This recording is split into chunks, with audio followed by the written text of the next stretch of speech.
আজকে আমি cucumber sandwich বানাবো। প্রথমে আমি শসাগুলো কেটে নিয়েছি, এগুলো আগে টিস্যু পেপারে সোক করিয়ে নেব। যে জলটা থাকে সেটা সোক করে নেব আগে। আরেকটা টিস্যু দিয়ে এর উপরে চাপ দিয়ে শসাটাকে সোক করে নেব,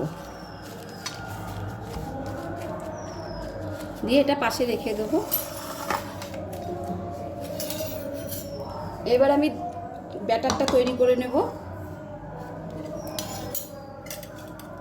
ওর মধ্যে দেবো রসুন বাটা দেবো, আর দেবো ধনে, আর একটা লঙ্কা পেস্ট করেছি, যে লঙ্কা খায় না। এবার আমি একটা ব্যাটার তৈরি করে নেব। আমি প্রথমে দই নিয়েছি, দইয়ের মধ্যে আমি রসুন দেব, আর এদিকে লঙ্কা আর ধনে পাতা দেবো, পেস্ট করে রেখেছি। যারা লঙ্কা খাবে না তারা লঙ্কা দিও না।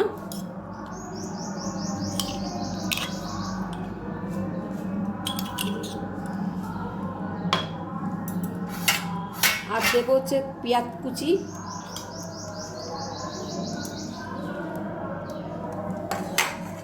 সামান্য একটু লবণ,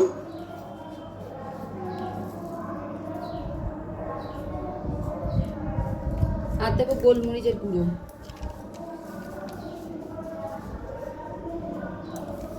দিয়ে ভালো করে মাখিয়ে নেব।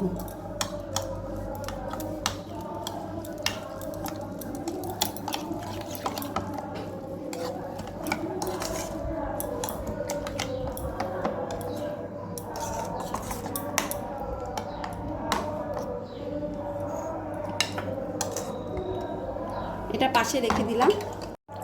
এবার পাউরুটি নিয়ে আমি পাউরুটির সাইডগুলো আমি কেটে নিলাম, তোমরা না কাটলেও পারো। আমি পাউরুটিটা সাইডগুলো কেটে রেখেছি। এবার আমি দই টই সব মিশিয়ে রেখেছিলাম, এটার মধ্যে আমি পনিরটা আমি গ্রেট করেছিলাম সেটা আমি মিশিয়ে দেব।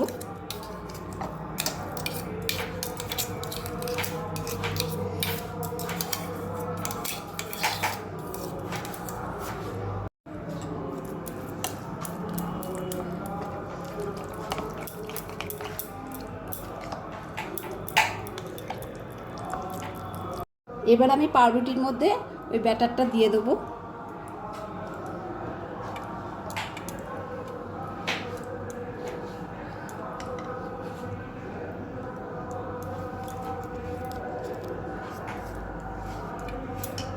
দিয়ে এবার এই যে পাউরুটিটা আমি শসাটা সোক করতে দিয়েছিলাম, সেটা আমি তুলে এবারে আমি এর মধ্যে এক এক করে সাজিয়ে দেবো। এইভাবে আমি সব করতে থাকবো পাউরুটিটার মধ্যে দিয়ে আরেকটা পাউরুটি চাপা দেবো, এইভাবে সব করে নেব। কুকুম্বার স্যান্ডউইচ আমার কমপ্লিট হয়ে গেছে। কার কীরকম লাগলো আমাকে কমেন্ট বক্সে জানিও। তোমরা সবাই সুস্থ থেকো, ভালো থেকো।